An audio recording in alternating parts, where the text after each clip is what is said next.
Well, good evening, everyone, and on behalf of the director and everyone at the Bard Graduate Centre, welcome to the 4th annual Majolica lecture.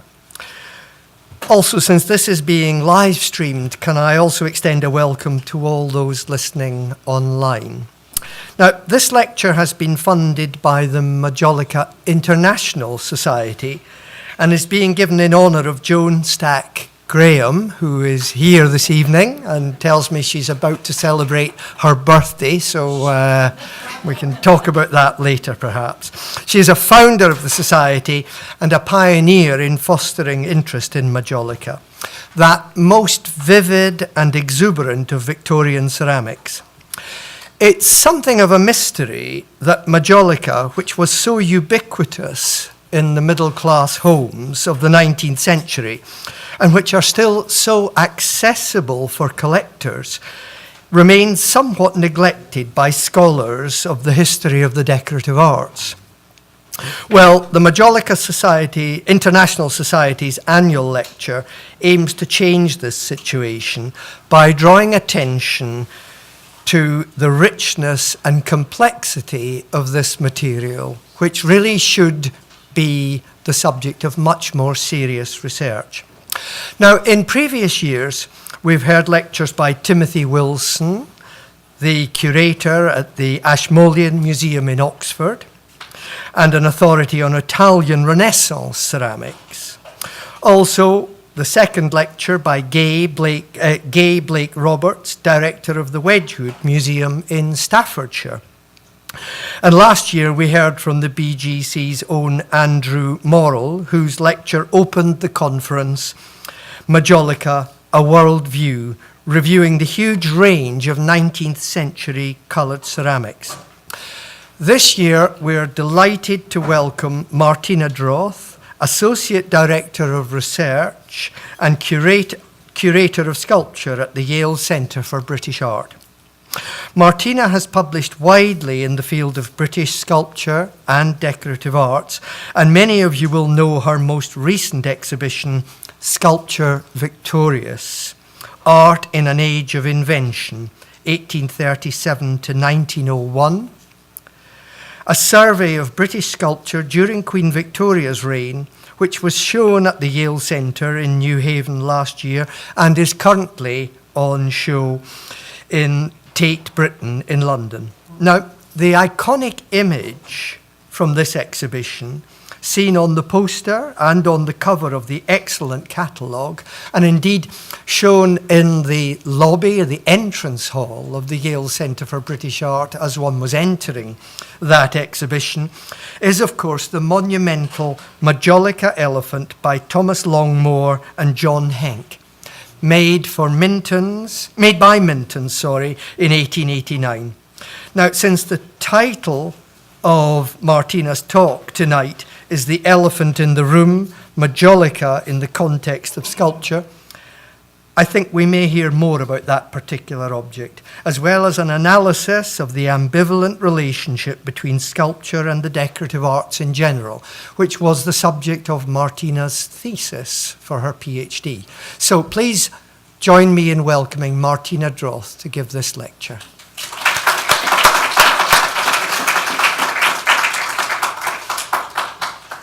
Thank you very much, Paul, and thank you all for coming. I'm really pleased to be here and to have this opportunity to talk with you and to get your responses as well. And I should just say from the outset, and I know many of you know this, the only reason I have any claim on Majolica and the only reason I have any right to give this lecture under the auspices of the Majolica International Society is the fact that I included 2 pieces of Majolica in the exhibition Sculpture Victorious. And 2 pieces may not sound like much, but I think as Paul has already indicated, they are among the most spectacular pieces of Majolica ever produced. So I hope you'll bear with me in this talk, and I know that many of you know much more about Majolica than me, but maybe I can provide a new context for it. So as it turned out, the exhibition has done quite a lot for Majolica, unwittingly in a sense, because we didn't set out to do that. That wasn't our aim. Conversely, really, we set out to have Majolica work for us, to expand our field of sculpture.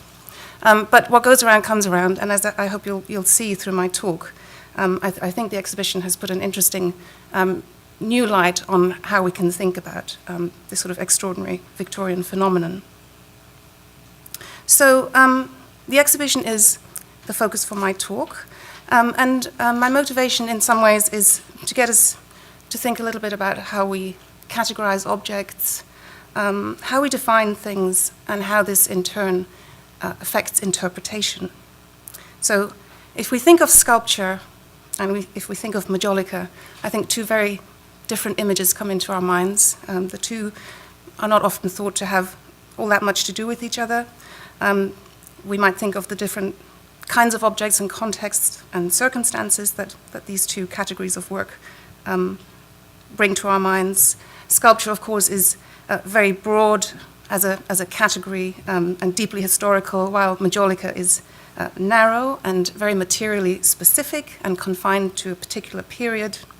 And of course, sculpture is studied as part of mainstream art history, whereas Majolica, like many other areas of decorative arts, is more separated out. And very often, of course, decorative arts tend to be, and I hesitate using that phrase because I think it's so problematic, but we have these categories of practice and objects that tend to be broken down into subfields and that often are studied in very specialized ways. And it's very difficult to sort of bring them into a more mainstream art history. And of course, that's also mirrored in the way that objects are often displayed in museums and how they are categorized. So I'm coming at this from the perspective of thinking about sculpture, but I do think there are some interesting shared problems. And I think that the way in which art history thinks about sculpture is in many ways just as kind of isolationist and trying to categorize all the time as we find with the way that decorative arts are broken down. So Sculpture Victorious, the exhibition that Paul has already introduced, was on view at Yale in the fall and is now at Tate Britain, where it has had a really interesting and very sort of prominent press response, and I'll talk a little bit about that later. And I want to tell you about the context of the exhibition, and so I'm going to range beyond Majolica to bring in that context so that you can see what we were trying to do with the exhibition. I'm conscious of staying on topic, but in fact, I think one of the arguments of the exhibition is that to understand certain periods, and certainly what we were trying to do, the important thing was to put things together and look at things in a more expanded context rather than separating things.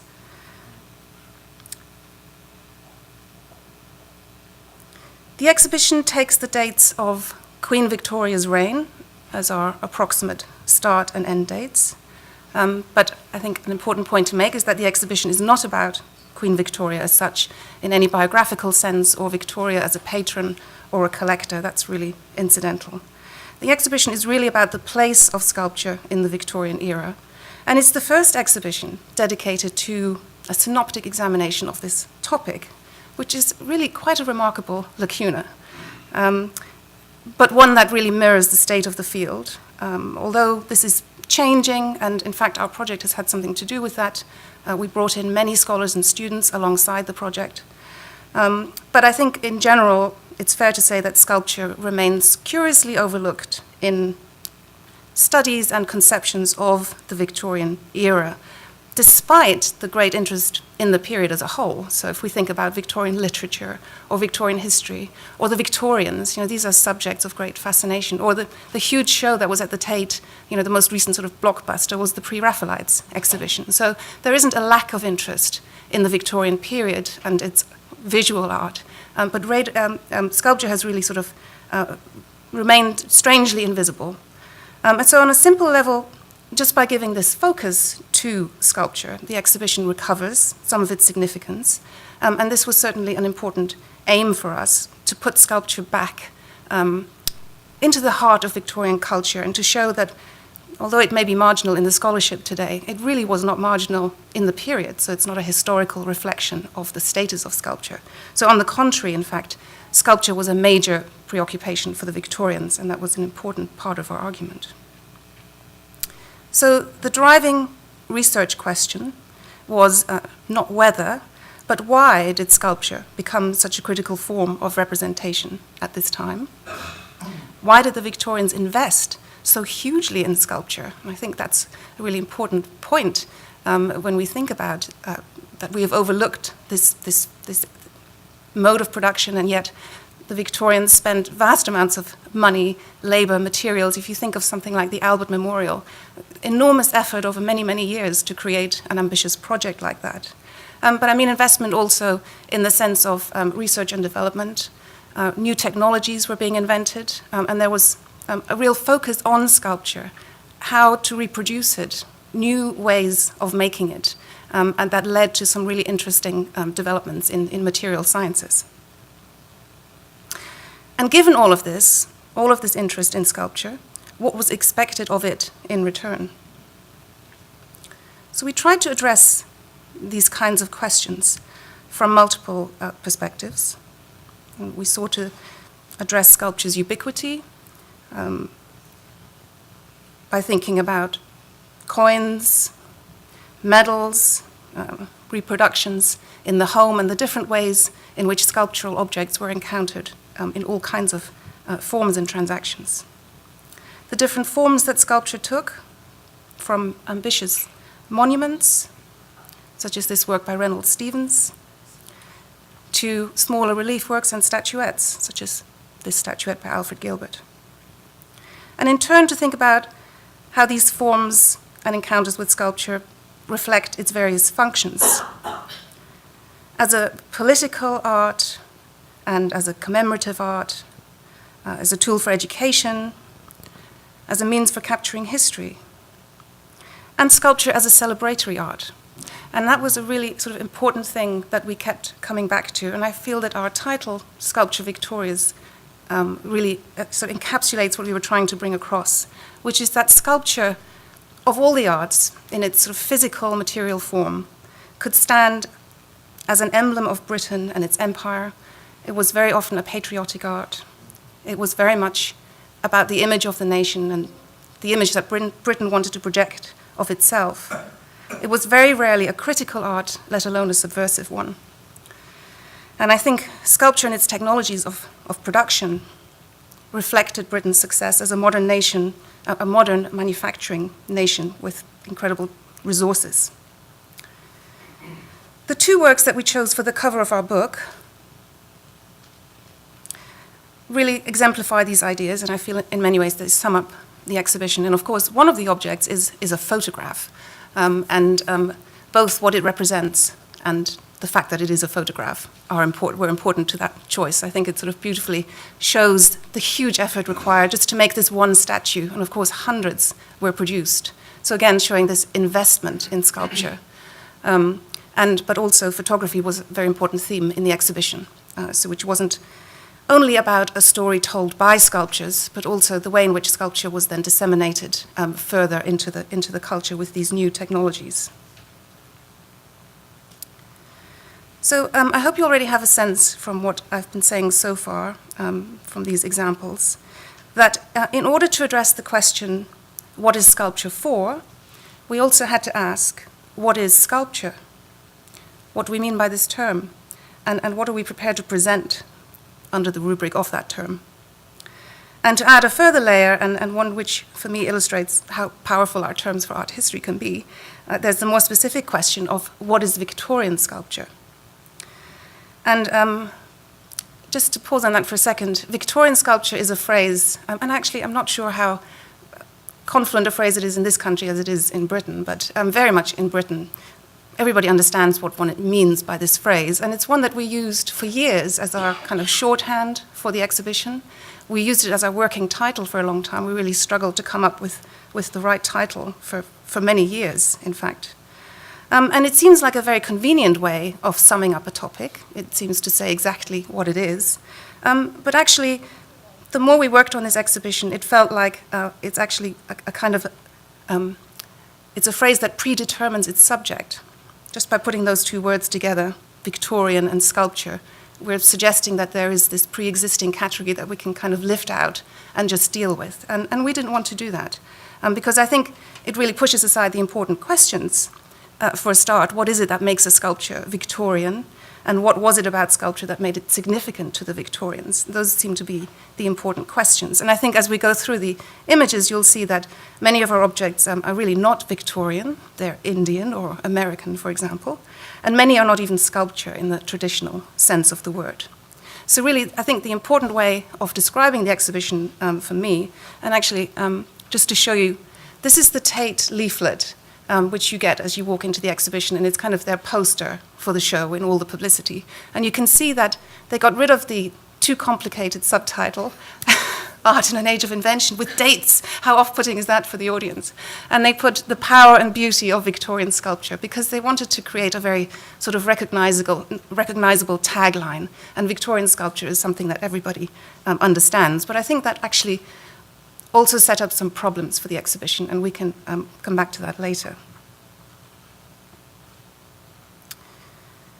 So I think one of the sort of important things that the exhibition did was to expand the scope of the material evidence that we use for thinking about sculpture. And that allowed us to get away from existing definitions and really to try and get back to a more historical sense of the term. And one way of doing so is to look at sculpture as a profession rather than as a set of particular objects. So what did the careers of sculptors encompass? I just want to show you two examples of two artists who came out quite prominently in the exhibition. This is by Henry Hugh Armstead. And I think his career demonstrates quite vividly that the profession of the sculptor was very broad-ranging. So this is an incredible shield, I'll come back to this a little bit later, that he made that was shown in the 1862 exhibition, and he was very much involved in the silver work. Here you can see it in the exhibition. He designed the setting for this parure, mounting the gems and cameos of the Duke of Devonshire's collection. And he made this work, which I think, when we use that phrase Victorian sculpture, maybe this is the kind of thing that looks more about what, fulfills more the expectation of that phrase. And here you can see them in the show. And then another artist, some of you will certainly know this name, John Bell, whose career is absolutely fascinating because his ability to produce works, ambitious works, was almost entirely reliant by collaborating with major manufacturers. So this famous work was cast in iron by Coalbrookdale, which was famous for making bridges and gates and things like that. He collaborated with the art unions to produce smaller versions. He made these Parian ware objects for Minton and other porcelain manufacturers. And then he made the American slave cast as an electrotype by Elkington. So he worked with these incredibly wealthy, very well-established manufacturers. And this is what enabled him to create ambitious works. So I think that touches on a very important theme in the exhibition, which is to try and get away a little bit from this idea that craft and artistic production and manufacturing and industry are these sort of mutually opposing forces. And we wanted to show that actually they were also generative and enabling in terms of careers. And also the sense that sculpture isn't something that's simply produced alone in the studio. It was very much a collaborative venture and involved many different industries. So my point here really is that taking sculpture as a profession offers one way for thinking more fluidly and inclusively across objects that now often tend to be considered separately. Another way in which we wanted to broaden our conception of sculpture was simply by making objects the starting point of our inquiry, rather than starting with artists or with a quest for looking for artists. And this might sound like a rather simple distinction, but I think it was a really important decision because we didn't want to tell a story, as I've said, about Victorian sculptors or to follow those sculptors who had already appeared in the history books, but really to think about how sculpture functioned in Victorian culture. So to give an example of how this approach of starting with objects translates in the practice of selecting works for an exhibition, I just want to quickly touch on this object. So this is a cast from the tomb of Queen Elizabeth I in Westminster Abbey. It was originally made by an artist called Maximilian Kolb, so there is an artist behind the object. Some of you may have seen this work. It was restored in the 20th century. It wasn't a polychrome like this in the 19th century.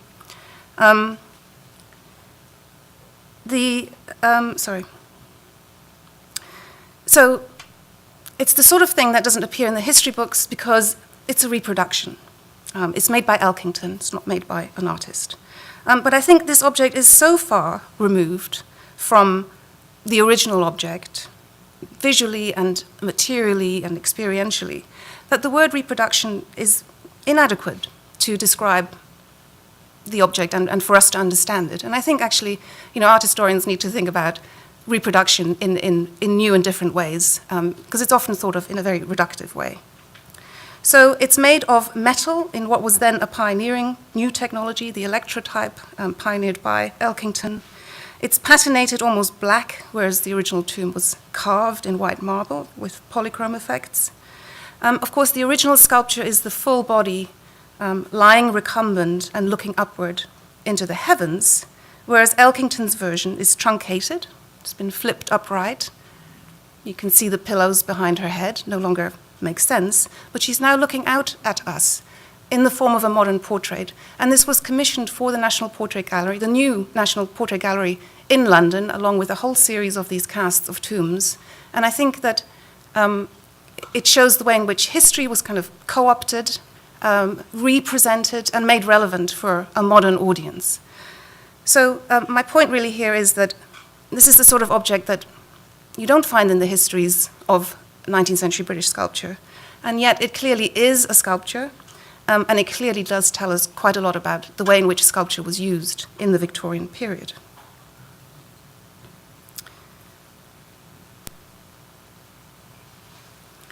A key theme of the exhibition was to point to the ways in which production and making came into focus in the 19th century, and the kinds of meanings that can be attached to that. And one of those ways was the context of the international exhibition or World's Fairs. So we had in the book a section called Craft and Manufacture, and at Tate and Yale we called the section Great Exhibitions for more clarity, where we put together a range of different kinds of objects that had been shown at different international exhibitions. On one level, simply to make the point that statues were seen and experienced alongside works in wood, alongside works in silver, unusual materials, such as these remarkable leather frames, and of course, ceramic wares. And so we place these different kinds of works together into one unified space. And I think so often when we come across objects like this in museums, they're very much separated into different taxonomies. I just want to say a few words about these Parian objects, these Minton objects. I think these are the kind of works that are routinely ignored in art history, and that art history is quite snobbish about, and usually we encounter them only as a sort of generic genre. And they're all lumped in together. And they're not really thought about as individual objects. And usually they're thought about in terms of being cheaper than original statues, of course, they were. But they're very much sort of thought of as commodities and in terms of the market. And that has really shut down other kinds of inquiries. And I think, again, that's a little bit reductive because if you consider that sort of very wealthy collectors, like Queen Victoria herself, were very interested in these objects, and that wasn't just because they were cheap.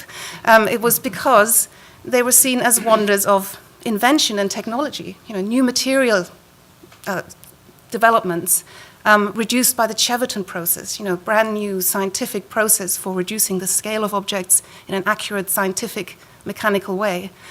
So there are many sort of layers of interpretation that we could think about with these objects, but that doesn't often happen in art history. And I think these are quite interesting objects when we stop and think about them.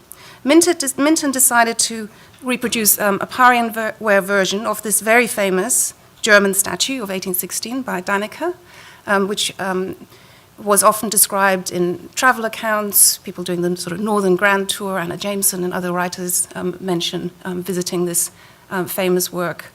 And so there was a commercial proposition for Minton. And then John Bell was asked to model this reduced version. And the Una and the lion was developed to make them into a pair. So the celebrated German work was then paired with a work drawn from Spenser's Fairy Queen, counterbalancing the classic and rather sensuous character of the Ariadne with a comparatively chaste and distinctly English allegory. And Una had earlier been associated with Queen Victoria. This is the famous £5 coin that William Wyon designed, which, quote, depicted Her Majesty as Una, holding the scepter and with her guardian, the lion, the emblem of England. And another little interesting note about this is it was the success of the Parian ware Una that inspired Bell to make this full-sized marble version, not the other way around. And again, I think art historians could do with complicating the relationship between, the reproductive object, the small-scale reproductive object, and the so-called original object, because in this case, there really is a different relationship. But in some sort of, I think what's really interesting about these two work and the pairing of this German work with something that brings it back to England is, again, this idea that works were being made as thinking in terms of how to find patriotic and national subjects for sculpture. So to get onto the Majolica pieces. So as I said, we wanted to foreground international exhibitions. In our research for the book, we established that nearly all of our objects, not because we had looked for that, but simply because this was part of the histories of the objects, nearly all had been shown at least at one, but typically at several international exhibitions in their early lifetimes. And of course, from 1851 onwards, the great exhibition at the Crystal Palace, international exhibitions became something of a defining feature of the 19th century. And of course, these were enormous and elaborately staged events, usually held in specially constructed exhibition halls, which often themselves were seen as wonders of invention and technology. Paxton's Crystal Palace was as famous for the building as what was in it. And what these highly competitive environments particularly highlighted was production, from the raw materials to the tools and the machinery required to manipulate them, to the refined end products of those tools, so inventions for and of making. And production became seen as a valid measure of success, reflecting the relative modernity and cultural and economic standing of country, nation, and empire. And sculpture provided a material and symbolic means by which this idea of success could be marshaled and displayed to the world. So with the 1851 Great Exhibition, Britain inaugurated this mode of seeing objects, of seeing production. And it did so in order to highlight its own success as a nation that produced great things. And just to give you a little quote from the Illustrated Catalogue of 1851, which I think sums up very nicely the ambitions of these events. It is to the honor of Great Britain that in the face of the risk of international competition, the fame of British manufacturers has been augmented, and there can be no doubt that British supremacy will be manifested in every branch of industrial art. And our contention is that objects like this peacock, function precisely in this mode. And this is really one of the star objects of the exhibition. It's made by Minton, modeled by the French sculptor Paul Comolera, who specialized in animals and had a menagerie at Minton that came in for descriptions, vivid descriptions in the press. It was obviously usual practice for manufacturers like Minton to employ artists and employ sculptors. The really famous example of that, of course, is Rodin working for Sèvres. But some of the very great sculptors and successful sculptors worked for the porcelain manufacturers. And this piece, the subject was obviously chosen in order to show off the mastery of these incredible glazes. It was cast in one piece. It was a technically difficult object. Around a dozen peacocks are known, although members of this audience will know whether that figure is based on surviving examples or whether archivally we know that 12 were made. I'm not actually sure. It was shown at several international exhibitions, including the Paris Exposition Universelle of 1878, and it was sent to Australia to be shown at the Sydney International Exhibition in 1879 and the Melbourne International Exhibition of 1880. And I'm sure you know that story of the steamer that shipwrecked before it got there, but miraculously the crate, the packing must have been so good that the peacock was unharmed and the crate was found, and it is now in a museum in the Flagstaff Hill Museum in Australia. So Minton was sending this peacock around the world to show off what it could do. Do I have another slide?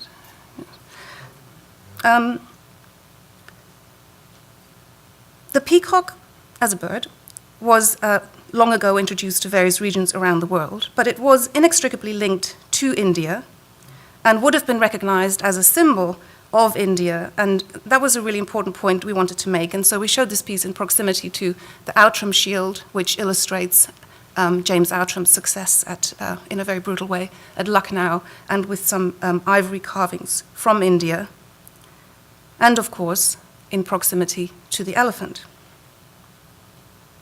So as Paul already said, the elephant was the star of the show. It really was the most photogenic object that we could use for the cover that summed up what the exhibition was about, and that we felt would really surprise people in joining up sort of this word Victorian sculpture with this object.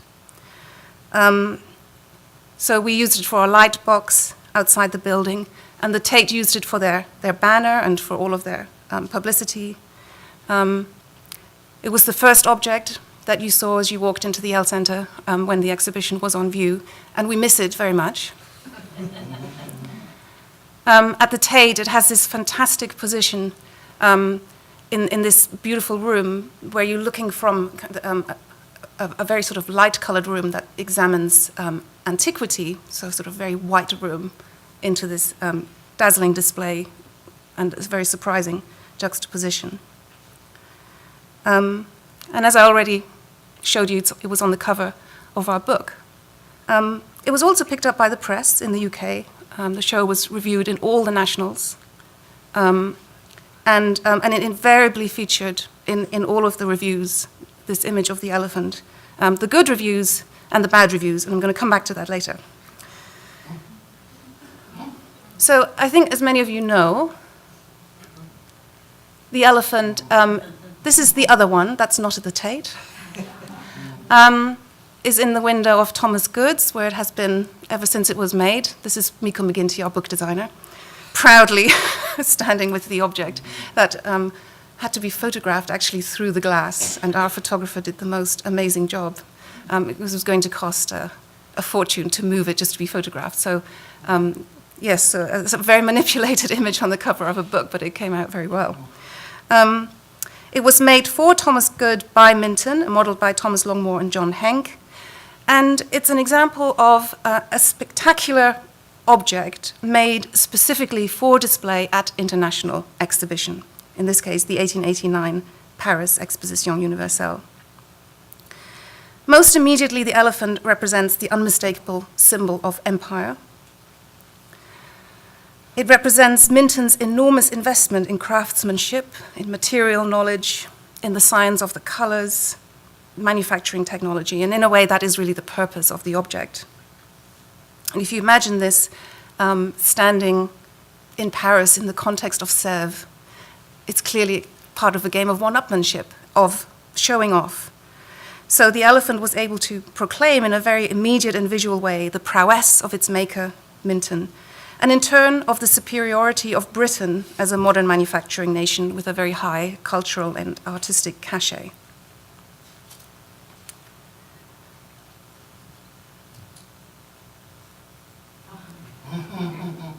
So the elephant is small for an elephant, but it's very large for a ceramic object. Like the peacock, it's a dazzling piece of craftsmanship, which is wondrous because we recognize in it the mastery of an unstable material, because we imagine the multiple firings it must have required to achieve those incredible glazes. And I think you can maybe just see, if you see that line across the middle of the animal, it's sort of buttressed inside with slabs of clay, and the enormous effort to make this survive, in a single casting, in perhaps taking several attempts to achieve this undamaged work.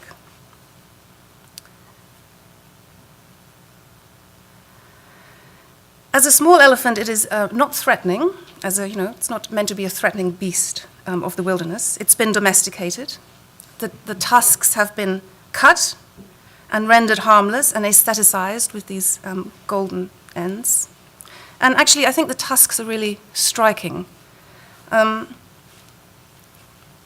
They've been left unglazed with this sort of strange matte finish that really is quite jarring in the context of this object. It sort of introduces a strange note of realism in what is otherwise an exercise in getting the brightest, shiniest glazes. And I also find the way that the tusks have been inserted quite striking. Again, it's a note of realism, I think, in what is otherwise a very stylized object. So I feel that the tusks were something that the makers really thought about, how to deal with them. And of course, the tusks and the fact that they're severed suggests the harvesting of ivory, and the absent precious tips perhaps evoke the carving of yet more luxurious objects, such as these that we had in the exhibition. And actually, I find these quite strange and disturbing. This tiny little object is two ivory carvers carving an elephant, and the whole thing is made of ivory. So it's this strangely, slightly unsettling, self-reflexive subject and material. The howdah further suggests domestication and servitude, the submission of this great beast into a domestic animal, and which could be read as an allegory for Britain's relationship with India. And all of this was a confluent part of the visual culture. So this is not a new image. Its execution is novel, absolutely, but the image is not, and on the contrary, it purposefully wants to be a recognizable image. And there were many precedents to the elephant in the sense of the elephant as a kind of a public spectacle. In 1851, there was this famous stuffed elephant dressed in the howdah in the Indian court. In 1876, Bertie, the Prince of Wales, visited India, and there was an enormous press and many illustrated newspaper articles about this visit, and the sort of most memorable and common images were Bertie and his elephant, whom apparently he grew very fond of and treated very well. This culture of the elephant and the royal, or the sort of the colonial rider, continues with Lord Curzon, Lord and Lady Curzon at the Delhi Durbar, right into the 1960s, Queen Elizabeth II. So I think it's really important to consider the way in which this Minton elephant played upon an existing visual trope. And I want to digress for a minute. I recently read a really fantastic set of articles that was published by 86th Street, so the Bard's Journal, by a scholar called Deborah Silverman. And she has written how hidden in plain sight is this imperial culture that informed Belgian Art Nouveau, which is one of the most celebrated artistic movements of the late 19th and early 20th century, at a time when King Leopold had taken possession of the Congo and was exploiting its natural resources, the elephant tusks and the rubber from the rubber tree. And she shows how this imperial culture underpins the work of artworks and exhibitions in the period. So here we see actual use of the material in different ways, to the incorporation of elephantine imagery, and I find this incredibly haunting. You're walking into the body of the elephant, effectively, to the tendrils and plants that became very well known through images of the Congo and were adopted into these incredible Art Nouveau interiors. So it's an unsettling picture of a visual culture that is saturated with imperial prowess. And what I found really remarkable about the article is that so once you see it, and nobody has seen it before, that's the remarkable thing. Once you see it, you can't get away from it anymore. And I think her argument offers a powerful lens and a methodology of seeing that can be applied to other areas of visual culture, including works like this. These Majolica objects do not have the artistic cachet of Belgian Art Nouveau. They are not seen as objects of modernity. They're seen as Victorian, and I think often that word Victorian means something almost anti-modern. And I think those conceptions can also get in the way of interpretation and how we bother to think about the meanings of objects. And so I want to read you a comment from the Telegraph, the Daily Telegraph, by Richard Dormant, who is a scholar of 19th century sculpture. He wrote a book on Alfred Gilbert some years ago. Some of you may know him. So let me just read it and then I'll talk about it. A delightful lead and tin glazed earthenware elephant, modeled by Thomas Longmore and John Hent for Minton, is catastrophically displayed in a gallery otherwise dominated by Hiram Powers' neoclassical statue, The Greek Slave. You simply cannot interrogate a ceramic elephant in the same way that you do the nude figure of an enslaved Christian offered for sale. One is a technical tour de force that has but a single meaning. Embedded in the other, you will find layer after layer of significance. So it's remarkable to me that, that the elephant is simply seen as delightful and moreover seen as out of place alongside more traditional forms of sculpture. It simply is not fathomable to this critic that we can consider these two works side by side. I hope that I have already made the point that there are layers of meanings in these Majolica objects, that they are worthy of interpretation just as a work like The Greek Slave is, and that these meanings are precisely activated by context, by each other. That this slave, by the American Hiram Powers, prompted the British sculptor John Bell to make this American slave effectively shaming Powers for presenting a Greek woman rather than speaking to the crisis of the African slave trade perpetrated by his own country.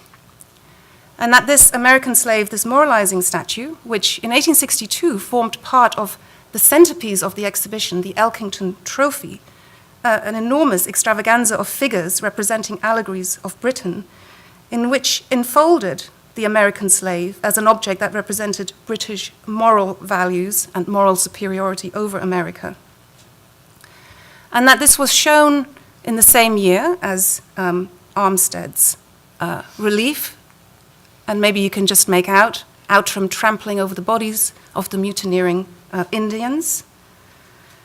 And I think it's just a logical step, really, to start putting these things together and think about the imperial culture and the kinds of values that sculpture was given to embody.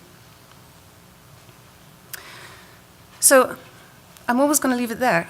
What I wanted to suggest in this talk was really that opening our conception as to which objects we're willing to count as sculpture, I think can get us to a very different place in which we can see objects as much in historical terms as in aesthetic terms, and that the version of sculpture that we attempted to put together in this exhibition was really intended to move away from these old taxonomies, of these old oppositions between sculpture and decorative art, between craft and industry, and to start looking at things together and look at how they inform each other. And I'll welcome your thoughts as to whether you think we did the right thing or not. So thank you.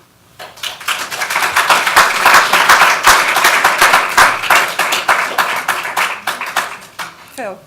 Martina, Yes, carry on. Oh, I'm sorry. You were kind enough to give us sort of a controversial opinion of the review of the exhibition. Were there others that had a different perspective? So I think there were three types of reviews. Richard Dorman's is one type, because he is one of the... Sorry. So Richard Dorman's review was quite interesting, actually, because he is kind of an art historian, not really. He's a critic, but he is knowledgeable about art history and about the history of this period. And I think I could be interpreting it, but the Tate tagline, "The power and beauty of Victorian sculpture," this is not what the show was about. It was not necessarily about beauty. You know, it was about interesting objects that played a prominent role at the time.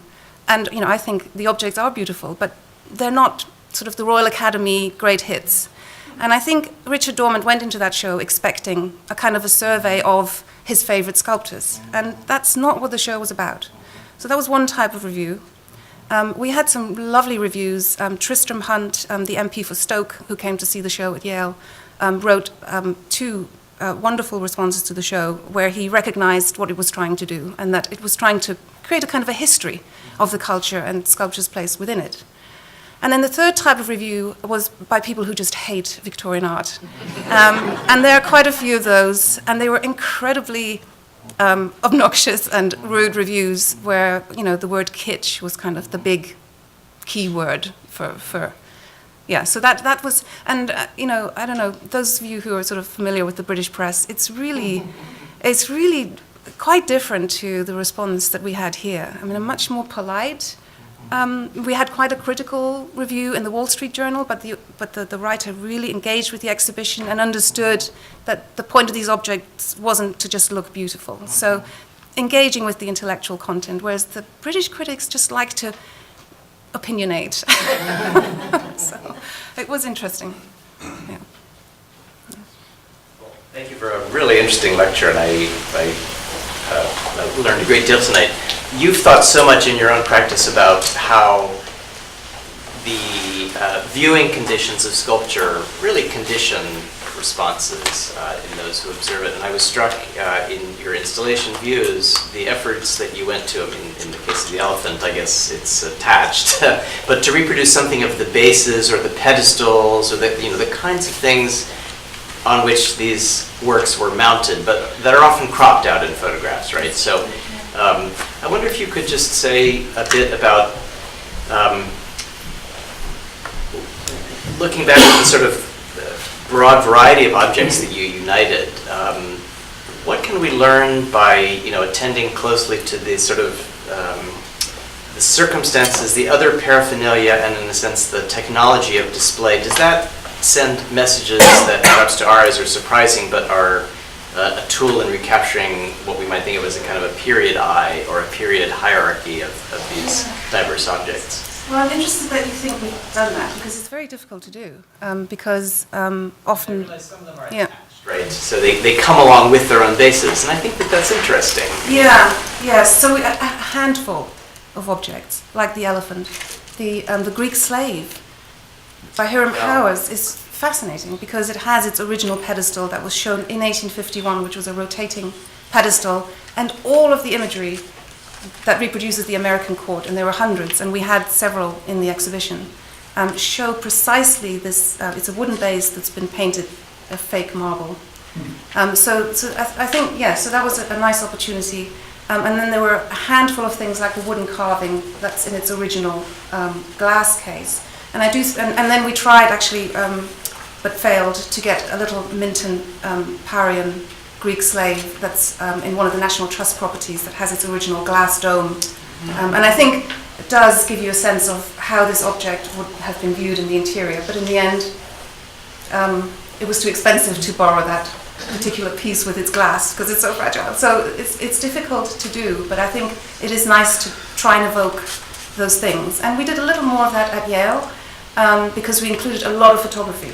So, for instance, we had a plaster tomb from Sydenham, from the Great Crystal Palace, sort of part 2, which lasted from 1836 to from 1856 to 1936, and showed one of the tombs and a lot of the photographs that gave a sense of how these objects were installed at the time. So I do think that it's important but very difficult to give a little bit of sense, or at least a consciousness for people to think about display conditions.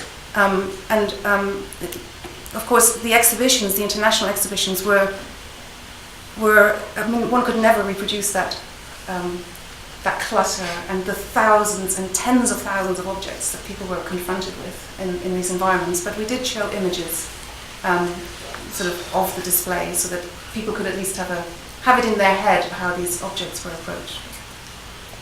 Sorry, one at the back first. Actually, I also like the way that you seem to have given a lot of thought as to the modes of display. And I was just wondering with the sort of Parian figures, if you know, looking at the height of it, were you thinking about sort of mantelpieces or sideboards, or were you trying to, you know, it's like feet above sea level or something, were you actually trying to make a differentiation there, or is it just because the case is that standard regulation height? It's largely the cases, but we grouped them together, so, you know, to show that you would probably own more than one, and you might have a little set of things, and try to make a more sort of intimate viewing experience. And the second point I wanted to ask was, in the 18th century, the royal carvers were called sculptors in wood, and I wondered if you had any sculpture in wood. We did have a sculpture in wood, yes. Yeah. So that piece I showed you, the partridges, Thomas Wilkinson Wallace, he published an autobiography of his life, and he has sculpture in wood as his title. Yeah. So yes, absolutely. Yes. I actually saw this exhibition. Oh. Okay. At Yale or at Yale? Right. Okay, and I'd like to talk a little bit about my reactions to it, and specifically to the Majolica pieces. And I'd also like to say that your comments and your slides pulled it together for me it really enhanced my experience, and I'm writing all these notes down that suddenly occurred to me after watching this and then putting together with what I saw. Let me just say it was one of the most interesting exhibitions in a very strange way that I ever saw in my life. Outside of the Majolica, which was not strange. But this is stuff that Americans do not see, okay? And I think that and I've been to London, but I think that an American coming to this exhibition had to work your way through to connect with a lot of the imagery, because it's not our tradition. I think English people would approach it entirely differently and be probably in some ways proud if they could get beyond whatever negative feelings they still have about Victorian. But there certainly was an element of great pride in what was accomplished there. But for Americans, it was a unique experience, very unique experience. I focused mainly on the Majolica. Let me tell you, when I walked into the lobby, my jaw dropped open. I let out this huge sound, and I was absolutely transformed into another plane of existence when I first encountered the elephant.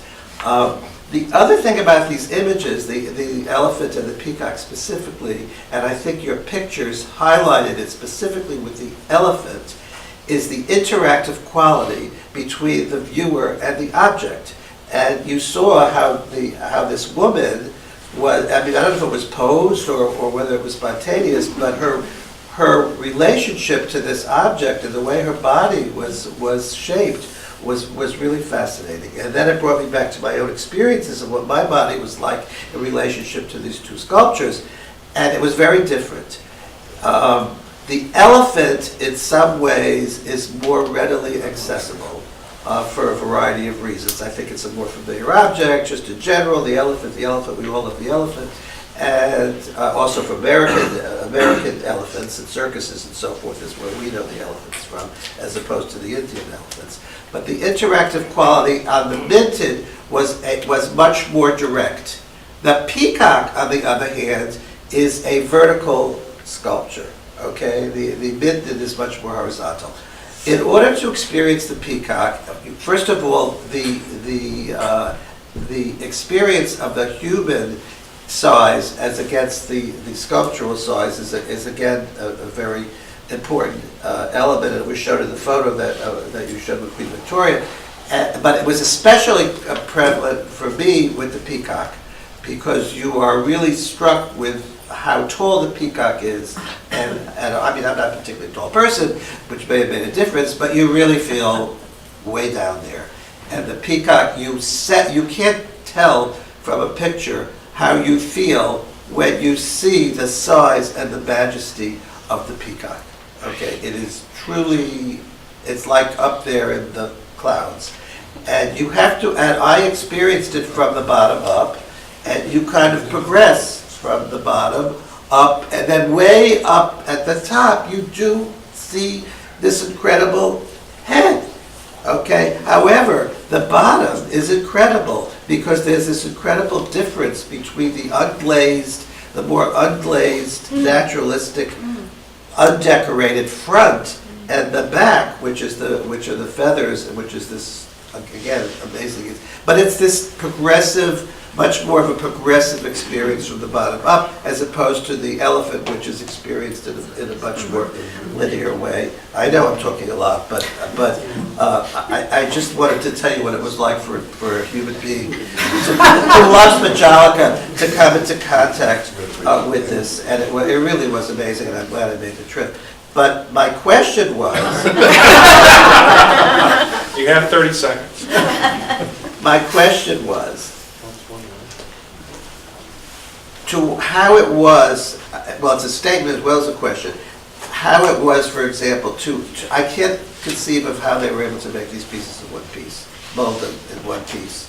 And is there anything written by Minton about the technical, did they record anywhere anything about the technological process as it was made? Do we know whether there's anything remaining I of think that? they did, and there's a catalogue entry in the book that talks about it, and we know that they had to widen the oven doors, and but I don't know whether it's written as a kind of a show-off statement or a technical statement, so probably more of a statement of great achievement rather than an explanation. But there is a little bit. But the Minton archive has been not very available recently, so I don't think our author, Mona O'Neill, who wrote the entry, was able to look at that material, so she looked at published material. But some of the audience members may know more as to... I must thank you for you and Yale for bringing these two pieces to the forefront of the public who know so little about Majolica. And I feel very proud, personally, that you did this. Thank you. Well, thank you. Yes.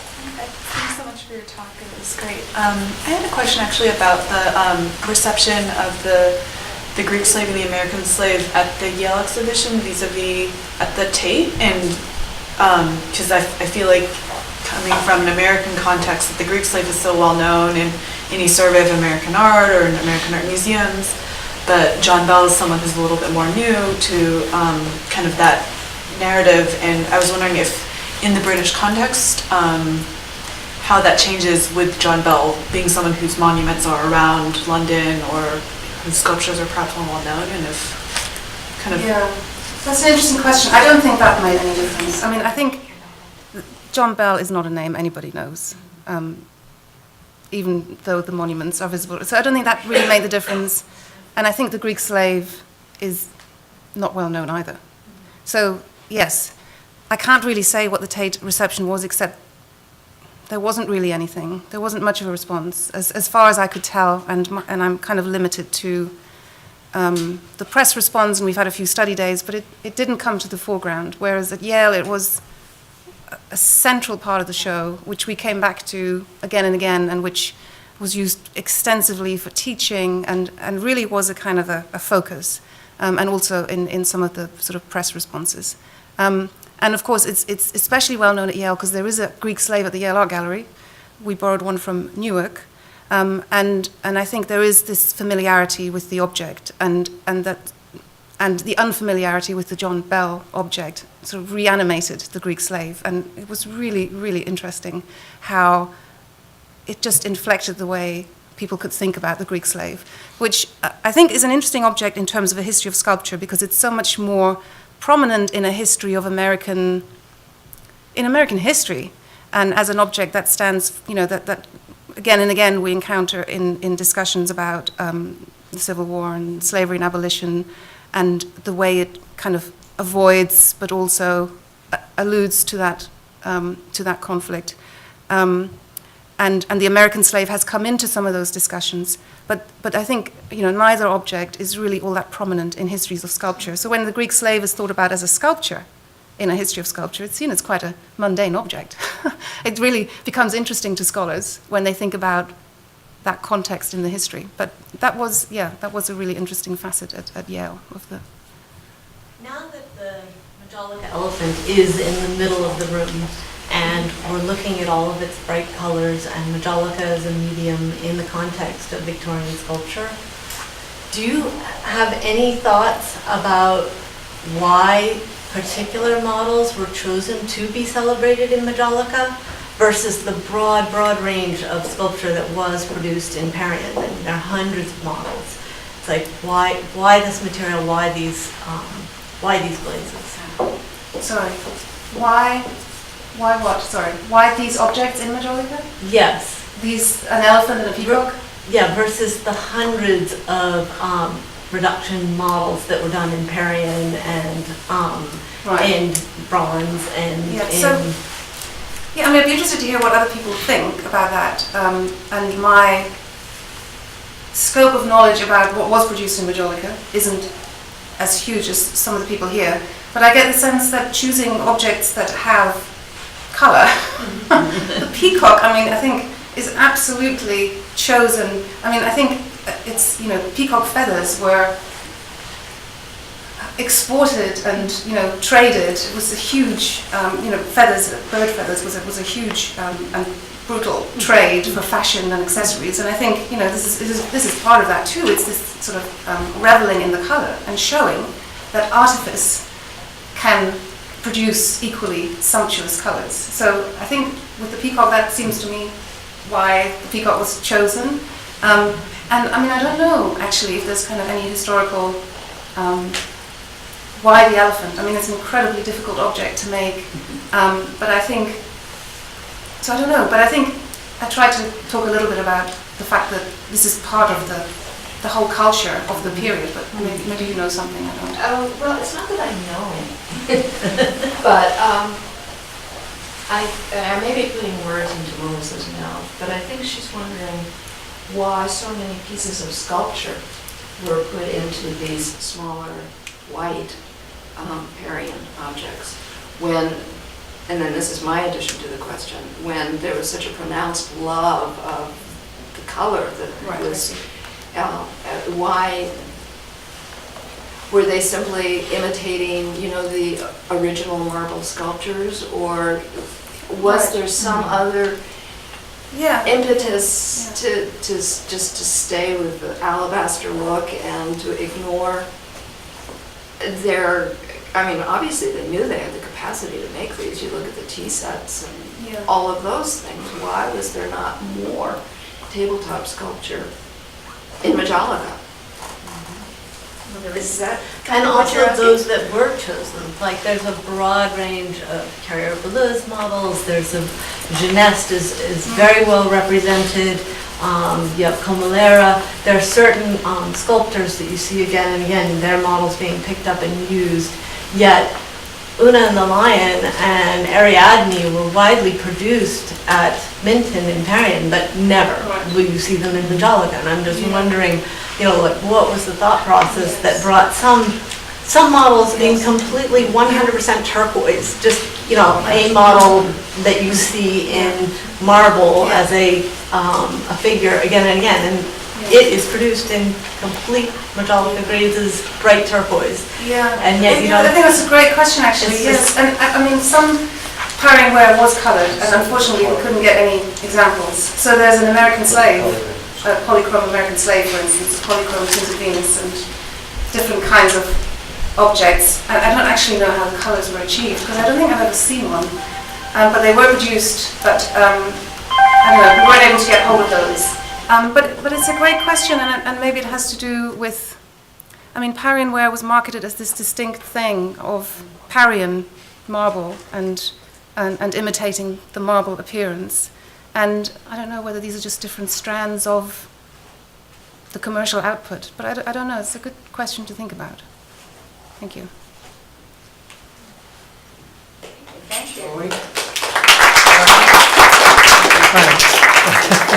Well, thank you to Martina. If you would like to take up any more questions or chat to Martina about aspects of the exhibition, we're going to repair now to the lobby where you can have a drink and chat about the future of Majolica, because next year we're hoping to have yet another lecture on Majolica. And it was very nice to hear Martina refer to an article in West 86, because we're also hoping to have Deborah Silverman here next year, who will expand her work on the use of ivory, the Belgian Congo and Belgian Art Nouveau. But for the moment, can I ask you just once again to thank Martina for this discussion of Majolica.